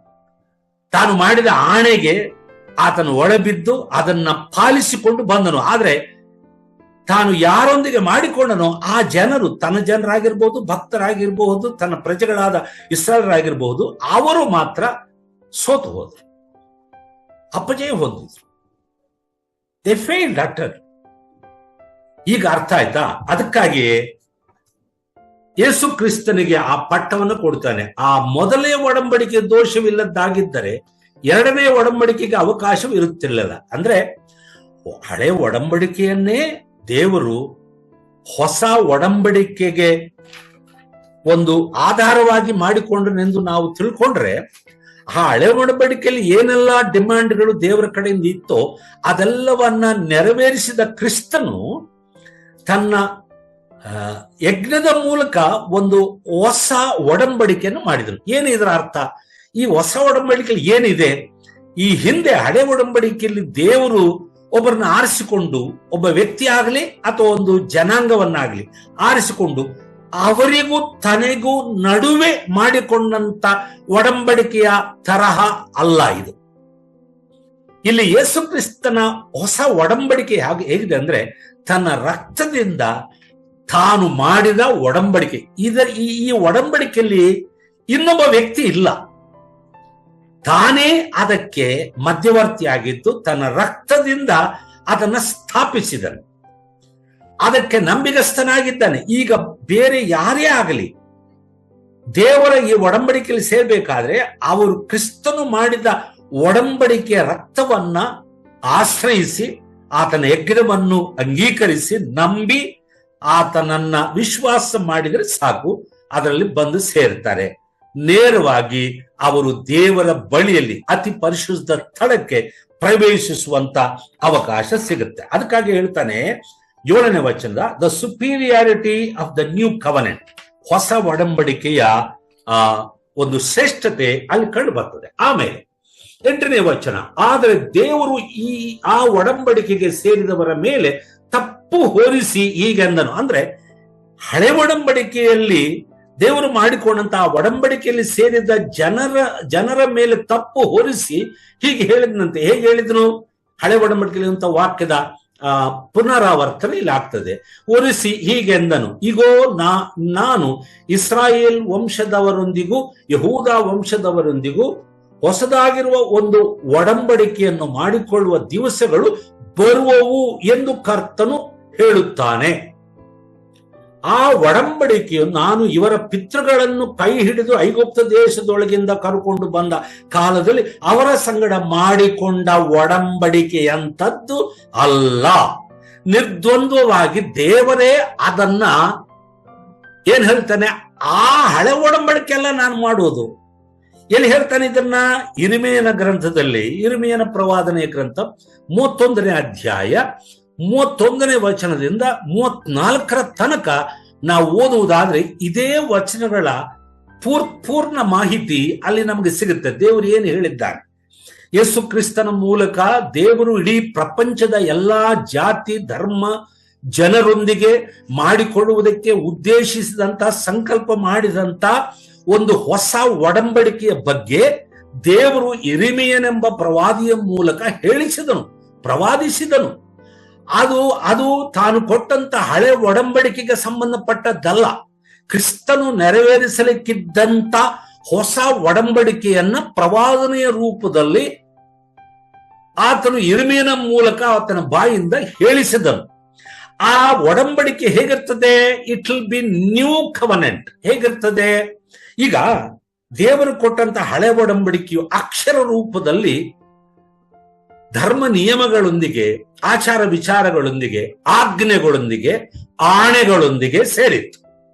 ಆದ್ರೆ ಹೊಸ ಒಡಂಬಡಿಕೆ ಬಗ್ಗೆ ಇರ್ಮೀಯನ ಮೂಲಕ ಹೇಳಿದಂತ ಮಾತುಗಳು ತುಂಬಾ ಪ್ರತ್ಯೇಕವಾಗಿದೆ. ನಾನು ಓದ್ತೇನೆ. ಇರ್ಮೀಯನ ಪ್ರವಾದನೆಯ ಗ್ರಂಥ 31ನೇ ಅಧ್ಯಾಯ.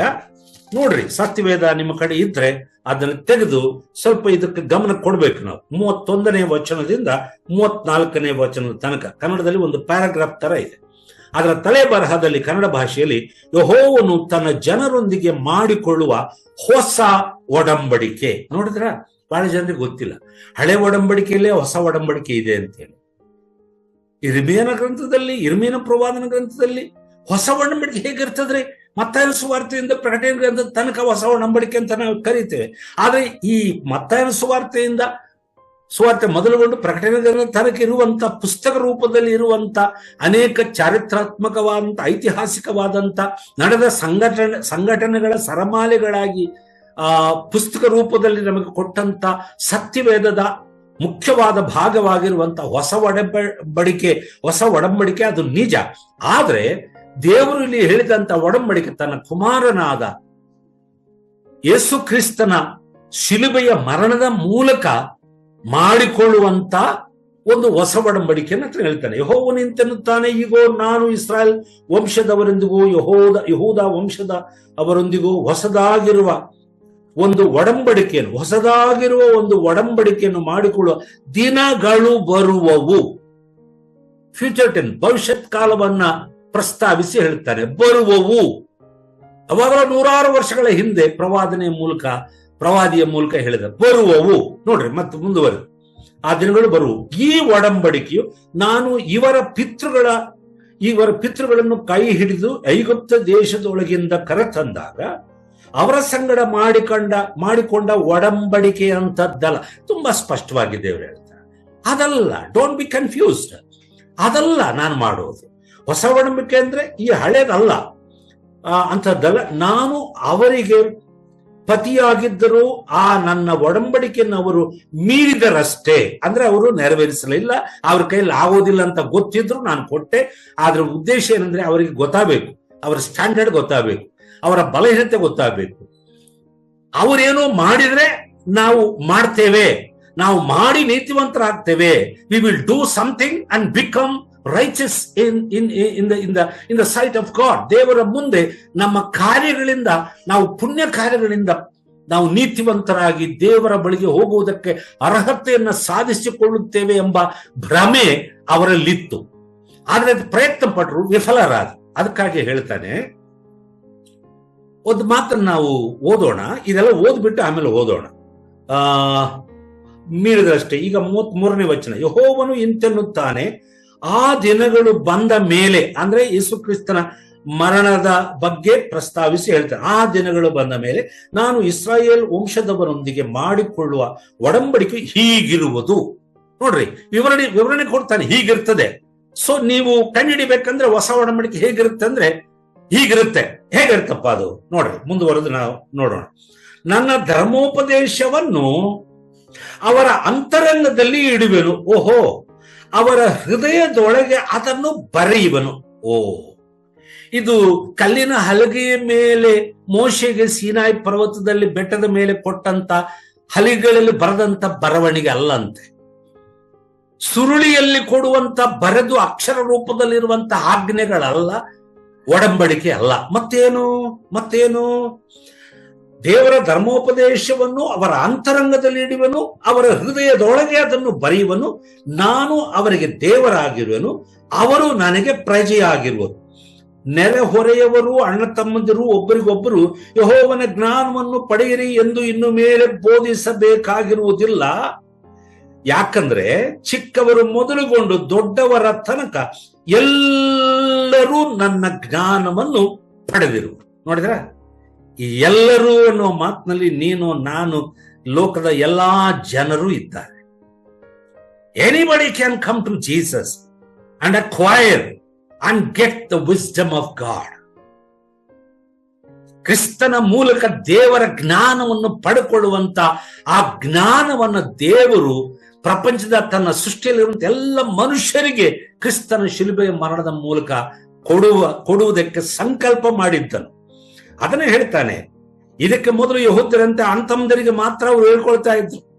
ಇಸ್ರಾಯೇಲನ್ನ ಬಿಟ್ಟು ಬೇರೆ ಎಲ್ಲೂ ಬರಲಿಲ್ಲ ಯೇಸು ಸ್ವಾಮಿ ಸಹ. ಆದ್ರೆ ಅದಲ್ಲ, ಯೇಸು ಕ್ರಿಸ್ತನು ಮಾಡುವ ಹೊಸ ಒಡಂಬಡಿಕೆ ಹೇಗಿರ್ತದಂದ್ರೆ, ಚಿಕ್ಕವರು ಮೊದಲುಗೊಂಡು ದೊಡ್ಡವರ ತನಕ ಎಲ್ಲರೂ ನನ್ನ ಜ್ಞಾನವನ್ನು ಪಡೆದಿರುವರು.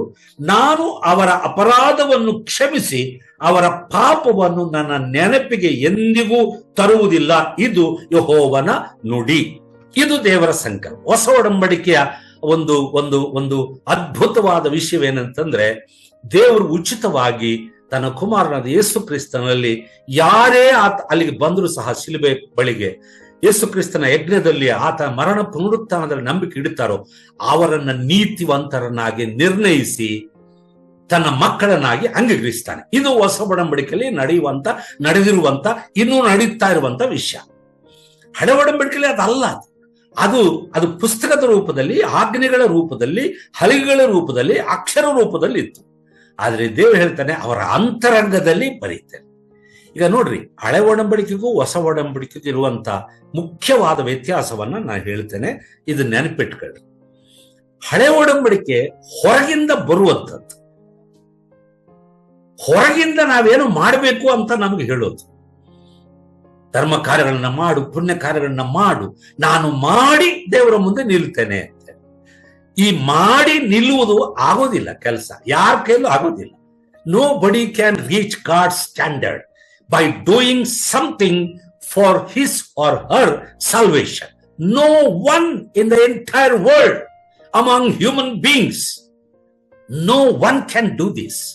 I will do something, ನಾನು ಇದನ್ನ ಮಾಡ್ತೀನಿ. ಅದೇ ಪುಣ್ಯ ಕಾರ್ಯಗಳು, ದಾನ ಧರ್ಮಗಳು, ಜಾತ್ರೆಗಳು, ಒಂದ ಎರಡ, ಇದೆಲ್ಲ ಮಾಡಿ ದೇವರನ್ನ ಮೆಚ್ಚಿಸಿ ಏನ್ರಿ ದೇವರ ಬಳಿಯಲ್ಲಿ ನಿಂತಿದ್ರೆ ನಡೆಯೋದಿಲ್ಲ. ನೋಡ್ರಿ, ಇನ್ನೊಂದು ವಿಷಯ, ವಿಮೋಚನ ಕಾಂಡ 24ನೇ ಅಧ್ಯಾಯ 3ನೇ ವಚನವನ್ನ ನಾವು ನೋಡಿದರೆ, ದೇವರು ಮೋಶೆಯನ್ನ ಬೆಟ್ಟದ ಮೇಲಕ್ಕೆ ಕರೀತಾನೆ. ನಾನು ದೇವರ ದರ್ಶನದ ಗುಡಾರದ ಬಗ್ಗೆ, ಅದರ ನಿರ್ಮಾಣದ ನಮೂನೆಯನ್ನ ನಿನಗೆ ಕೊಡ್ತೇನೆ, ನೀನು ಬಾ ಬೆಟ್ಟವನ್ನು ಹತ್ತಿ, ಆದ್ರೆ ನೀನು ಹೊರತು ಉಳಿದವರೆಲ್ಲ ಬೆಟ್ಟದ ಕೆಳಗಡೆ ಇರಬೇಕು, ಬರಬಾರ್ದು ಅಂತ ಹೇಳಿದ್ರೆ, ಅಲ್ಲಿಗೆ ಹೋಗಿ ದೇವರ ಕಡೆಯಿಂದ ಪಡ್ಕೊಂಡು ಬಂದು ಜನರನ್ನೆಲ್ಲಾ ಆತನು ಕೂಡಿಸಿ, ಸರ್ವ ಜನಸಮೂಹವನ್ನ ಕೂಡಿಸಿ ಹೇಳ್ತಾನೆ, ಯೆಹೋವನು ತನ್ನ ಆಜ್ಞೆಗಳನ್ನು ನಿಬಂಧನೆಗಳನ್ನ ಹೀಗೆ ಹೇಳಿದ್ದಾನೆ ಅಂತ ಹೇಳಿ ಎಲ್ಲ ಸಂಕ್ಷಿಪ್ತವಾಗಿ ಹೇಳುವಾಗ ಅವರೊಂದು ಮಾತು ಹೇಳ್ತಾರೆ, ಯೆಹೋವನು ಹೇಳಿದ ಹಾಗೆಯೇ ಆತನ ಆಜ್ಞೆಗಳನ್ನು ಅನುಸರಿಸಿ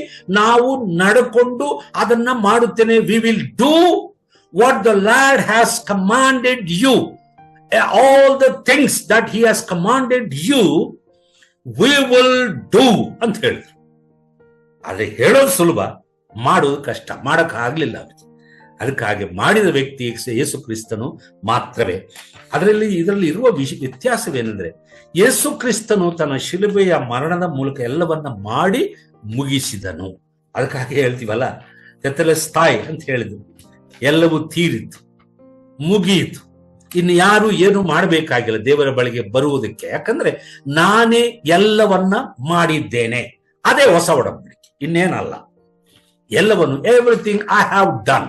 ಅದಕ್ಕಾಗಿ ನಾನು ಮೊದಲಿಂದ ಹೇಳಿಕೊಂಡು ಬಂದಂತ ಶ್ರೇಷ್ಠವಾದ ನಿಬಂಧನೆ, ಒಡಂಬಡಿಕೆ, ಶ್ರೇಷ್ಠವಾದ ಯಾಜಕನು, ಶ್ರೇಷ್ಠವಾದ ಆಜ್ಞೆಗಳು, ಶ್ರೇಷ್ಠವಾದ ವಾಗ್ದಾನಗಳು, ಶ್ರೇಷ್ಠವಾದ ದೇವಾಲಯ, ಎಲ್ಲವೂ ಶ್ರೇಷ್ಠವಾದವುಗಳೇ. ಆದ್ರೆ ಇವೆಲ್ಲವೂ ಸಹ ಉಚಿತವಾಗಿ ನಮಗಾಗಿ ಕ್ರಿಸ್ತನು ತನ್ನ ಮರಣ ಪುನರುತ್ಥಾನಗಳ ಮೂಲಕ ನೆರವೇರಿಸಿದ. ಹಾಗಾಗಿ ಈ ಹೊಸ ಒಡಂಬಡಿಕೆಯಲ್ಲಿ ಇಬ್ಬರಿಲ್ಲ, ಯೇಸು ಕ್ರಿಸ್ತನು ಒಬ್ಬನೇ ಇದ್ದಾನೆ. He has done everything. ಅದಕ್ಕಾಗಿ ಹಿ ಬಿಕೇಮ್ ಶ್ರೇಷ್ಠನಾದಂಥವನಾದರೂ ಅಷ್ಟೇ ಅಲ್ಲ, ಮೆಲ್ಕಿಸೆದೇಕನ ತರಹದ ಸದಾಕಾಲವೂ ಇರುವಂತಹ ಯಾಜಕತ್ವವನ್ನ ಆತನು ಹೊಂದಿದ.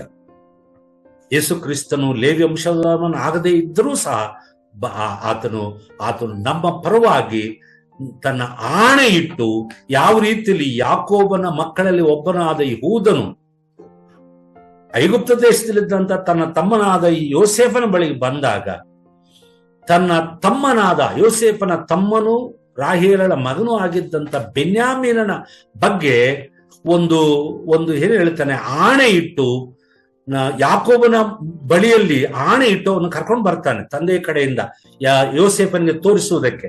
ನಾನು ಅದಕ್ಕೆ ಹೊಣೆ, ಅವನಿಗೇನಾದ್ರೂ ಆದ್ರೆ ನಾನು ದಾಸನಾಗಿ ಯೋಸೇಫನಿಗೆ ಇದ್ದು ನಾನು ನಿನ್ನ ಮಗನಾದ ಬೆನ್ಯಾಮೀನನ್ನ ಕಳಿಸಿಕೊಡುತ್ತೇನೆ, ಅದಕ್ಕೆ ನಾನು ಹೊಣೆ ಅಂತ ಹೇಳ್ತಾನೆ. ಒಂದು ಪಿಕ್ಚರ್ ಕಾಣಿಸತ್ತಷ್ಟೇ. ಯೆಹೂದನು ಆತನೇನು ಯೇಸು ಕ್ರಿಸ್ತನ ಅಲ್ಲ, ಒಂದು ಪಿಕ್ಚರ್ ಕಾಣಿಸತ್ತೆ. ತನ್ನ ತಮ್ಮನಿಗೋಸ್ಕರ ತಾನು ಮಧ್ಯವರ್ತಿಯಾಗಿ ತ್ಯಾಗ ಮಾಡುವುದಕ್ಕೆ ಸಿದ್ಧನಾದಂತ ಒಂದು ಪಿಕ್ಚರು ಅಲ್ಲಿ ನಮ್ಗೆ ಕಂಡುಬರ್ತದೆ ಆದಿಕಾಂಡದಲ್ಲಿ 41ನೇ ಅಧ್ಯಾಯದಿಂದ 44ನೇ ಅಧ್ಯಾಯ ತನಕ ಓದುವಾಗ. ಸೊ ಹೀಗಾಗಿ ನಾವು ಇದನ್ನು ಮುಗಿಸುವ ಮೊದಲು ಕೆಲವು ವಿಷಯಗಳನ್ನು ನೋಡೋಣ. 8ರಿಂದ 12 ತನಕ the new covenant presented in the old testament scripture. ಈಗಾಗಲೇ ನಾನು ಇರ್ಮೀಯನ ಪ್ರವಾದನ ಗ್ರಂಥದಲ್ಲಿ ಓದಿದ್ದೇನಲ್ಲ, 31ನೇ ಅಧ್ಯಾಯ. ಹೊಸ ಒಡಂಬಡಿಕೆ ನೆರವೇರಿಕೆಯ ಕುರಿತು ಅದು ಹೇಗಿರುತ್ತದೆ ಎಂಬಂತ ಕೆಲವು ಮಾಹಿತಿಗಳು ದೇವರು ಇರ್ಮೀಯನ ಮೂಲಕ 31ನೇ ಅಧ್ಯಾಯದಲ್ಲಿ ಕೊಟ್ಟನು. ಹೊಸ ಒಡಂಬಡಿಕೆಯ ಛಾಯೆಯನ್ನ ಅಲ್ಲಿ ತೋರಿಸಿಕೊಟ್ಟನು. ಅದನ್ನು ಯೇಸು ಕ್ರಿಸ್ತನು ನೆರವೇರಿಸಿದನು. ಮತ್ತೆ the significance of new covenant ಬಗ್ಗೆ ನಾವು ನೋಡುತ್ತೇವೆ. ಅದು ಸ್ವತಃ ಯೇಸು ಕ್ರಿಸ್ತನೇ ಮಾಡಿದಂತ ಯಜ್ಞ. ಅದನ್ನ ನಾವು 13ನೇ ವಚನದಲ್ಲಿ ಓದುತ್ತೇವೆ. ನಾನು ಅದನ್ನು ಓದಿ ಮುಗಿಸುತ್ತೇನೆ. 13ನೇ ವಚನ, 8ನೇ ಅಧ್ಯಾಯ, ಇಬ್ರಿಯರಿಗೆ ಬರೆದ ಪತ್ರಿಕೆ, 13ನೇ ವಚನ, ಅಂದ್ರೆ ಕೊನೆಯ ವಚನ. ಇಲ್ಲಿ ಹೊಸ ಒಡಂಬಡಿಕೆ ಎಂದು ಹೇಳಿದ್ದರಲ್ಲಿ ಮೊದಲಿದ್ದದ್ದನ್ನು ಹಳೆಯದಾಗಿ ಮಾಡಿದ್ದಾನೆ. ಆದರೆ ಹಳೆಯದಾಗುತ್ತಾ ಮುದಿಯಾಗುವಂಥದ್ದಕ್ಕೆ ಅಂತ್ಯವು ಸಮೀಪವಾಗಿದೆ. ಯಾಕಂದ್ರೆ ಆವಾಗ ಹಳೆ ಒಡಂಬಡಿಕೆಯು ಅನುಷ್ಠಾನದಲ್ಲಿ ಇತ್ತು ಯೇಸು ಕ್ರಿಸ್ತನು ಬಂದಾಗ. ಹಾಗಾಗಿ ಇನ್ನು ಮುಂದುವರೆದುಕೊಂಡು ಹೇಳುವುದೇನೆಂದ್ರೆ, ನಾನು ನನ್ನ ಆಜ್ಞೆಗಳನ್ನು ಅವರ ಅಂತರಂಗದಲ್ಲಿ ಮನಸ್ಸಿನಲ್ಲಿ ಇಡುತ್ತೇನೆ, ಅವರ ಹೃದಯದ ಮೇಲೆ ಅವುಗಳನ್ನು ಬರೆಯುವನು. ಹಾಗಾಗಿ ಈಗ ನಮಗೆ ಯಾವ ಆಜ್ಞೆಗಳು ಇಲ್ಲ. ನಾವು ನಮ್ಮ ಅಂತರಂಗದಲ್ಲಿ ಕ್ರಿಸ್ತನನ್ನ ಅಂಗೀಕಾರ ಮಾಡಿದ್ದೇವೆ, ಪಾಪ ಕ್ಷಮಾಪಣೆ ಹೊಂದಿದ್ದೇವೆ. ಹಾಗಾಗಿ ನಮಗೆ ಈ ಶ್ರೇಷ್ಠವಾದ ಉತ್ತಮವಾದ ಒಡಂಬಡಿಕೆ ಇದೆ. ಉತ್ತಮವಾದ ಯಜ್ಞವು ಕ್ರಿಸ್ತನು ನಮಗಾಗಿ ಮಾಡಿದ್ದಾನೆ, ಬಲಿದಾನ ಎಂದು ಜೇಸನ್ ಬ್ರದರ್ ಬರೆದಿದ್ದಾರೆ. ಉತ್ತಮವಾದ ದೇವಾಲಯವಿದೆ. ಅದು ಈ ಲೋಕದಲ್ಲಿರುವಂಥದ್ದಲ್ಲ. ಕ್ರಿಸ್ತನು ಹೇಳಿದ ಹಾಗೆ ಹೊಸ ಒಡಂಬಡಿಕೆಯಲ್ಲಿರುವಂತಹ ಅನೇಕ ವಚನಗಳ ಆಧಾರದ ಮೇಲೆ ನಾವು ನೋಡಿದ್ರೆ ಅದು ಸ್ವತಃ ನಮ್ಮ ದೇಹವೇ ಶ್ರೇಷ್ಠವಾದ ಆಲಯ ಮತ್ತು ಪರಲೋಕದಲ್ಲಿರುವಂತಹ ಆಲಯವು ಶ್ರೇಷ್ಠವಾದದ್ದು. ಮತ್ತು ಕ್ರಿಸ್ತನು ಕೊಟ್ಟಂತ ಏನು ಹಾಣೆಗಳಾಗಿರ್ಲಿ ಅಥವಾ ವಾಗ್ದಾನಗಳಾಗಿರ್ಲಿ ಅವುಗಳು ಸಹ ಶ್ರೇಷ್ಠವಾದಂಥದ್ದು.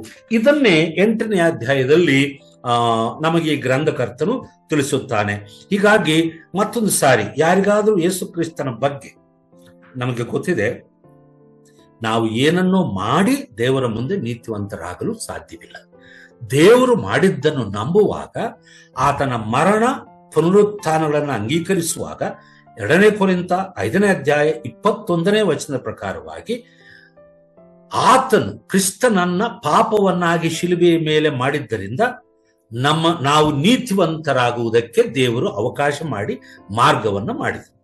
ಹಾಗಾಗಿ ನಾವು ಸುವಾರ್ತೆ ಹೇಳುವಾಗ, ಕ್ರಿಸ್ತನನ್ನ ಪರಿಚಯ ಮಾಡುವಾಗ, ಬೇರೆಯವರಿಗೆ ಗೊತ್ತಿಲ್ಲದೆ ಇರುವ ನಂಬದೇ ಇರುವವರಿಗೆ ಹೇಳುವಾಗ ನಾವು ಹೇಳಬೇಕಾದದ್ದಿಷ್ಟೇ, ದೇವರು ತಾನೇ ಯಜ್ಞವನ್ನ ಮಾಡಿದನು. ಆ ಯಜ್ಞದ ಗುರುತುಗಳು ಮುಗಿಸಿ ನಮಗೆ ಅದನ್ನ ಉಚಿತವಾಗಿ ಕೊಟ್ಟಿದ್ದಾನೆ. ನಾವು ಅದನ್ನ ಮನಸ್ಸಿನಲ್ಲಿ, ಹೃದಯದಲ್ಲಿ ಸ್ವೀಕರಿಸಿದರೆ, ನಂಬಿದರೆ ನಮ್ಮಲ್ಲಿ ಆ ಆಜ್ಞೆಗಳನ್ನು ಬರೆಯುತ್ತಾನೆ. ಈಗ ನಾವು ಸ್ವತಃ ಯಾವ ಒತ್ತಡವಿಲ್ಲದೆ ಕ್ರಿಸ್ತನನ್ನ ಹಿಂಬಾಲಿಸುವವರಾಗಿದ್ದೇವೆ.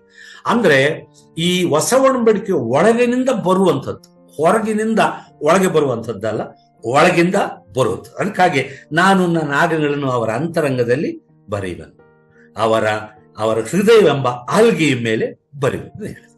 ಆ ರೀತಿಯ ಕಾರ್ಯವನ್ನ ದೇವರು ಮಾಡಿದ್ದಾನೆ, ಕ್ರಿಸ್ತನು ಮಾಡಿದ್ದಾನೆ ಎಂದು 8ನೇ ಅಧ್ಯಾಯ ಹೇಳ್ತದೆ. ಈ ದೇವರು ನಮಗೆ ಇವೆಲ್ಲವುಗಳನ್ನು ಅರ್ಥ ಮಾಡಿಕೊಡುವುದಕ್ಕೆ ಸಹಾಯ ಮಾಡಲಿ. ನಾವು ಚಿಕ್ಕ ಪ್ರಾರ್ಥನೆ ಮಾಡೋಣ. ತಂದೆಯಾದ ದೇವರೇ, ನಿನ್ನ ಪವಿತ್ರ ನಾಮಕ್ಕೆ ಸ್ತೋತ್ರವಾಗಲಿ. ಇವತ್ತು ನಾವು ಕಲಿತಂತಹ ವಾಕ್ಯಗಳೆಲ್ಲಕ್ಕಾಗಿ ಸ್ತೋತ್ರ. 8ನೇ ಅಧ್ಯಾಯದಿಂದ ನಾವು ಕಲಿತಂತಹ ಶ್ರೇಷ್ಠವಾದ ವಿಷಯಗಳನ್ನು, ಅವು ಯಾವುದಕ್ಕೆ ಯಾಕೆ ಶ್ರೇಷ್ಠವಾದವುಗಳು ಎಂಬುದನ್ನ ನಾವು ಸ್ವಲ್ಪ ಮಟ್ಟಿಗೆ ಕಲಿಯುವಂತ ಅವಕಾಶ ನೀನು ಕೊಟ್ಟದಕ್ಕಾಗಿ ಸ್ತೋತ್ರ. ಈ ಅಧ್ಯಯನಕ್ಕೆ ಬಂದಂತ ಎಲ್ಲಾ ನನ್ನ ಮಕ್ಕಳನ್ನು ಆಶೀರ್ವದಿಸು. ಅವರಿಗೆ ಮನವರಿಕೆ ಮಾಡಿ ನಿನ್ನ ವಾಕ್ಯದ ಆಳವಾದ ಸತ್ಯಗಳನ್ನು ಅರ್ಥ ಮಾಡಿಕೊಂಡು ಅದನ್ನು ತಮ್ಮ ಜೀವನದ ಮೂಲಕ ಇತರರಿಗೆ ತಿಳಿಸಿ ನಿನ್ನ ಕಡೆಗೆ ನಡೆಸುವುದಕ್ಕೆ ಸಹಾಯ ಮಾಡು. ನಮ್ಮ ಪ್ರಾರ್ಥನೆ ಕೇಳಿದಕ್ಕಾಗಿ ಸ್ತೋತ್ರ.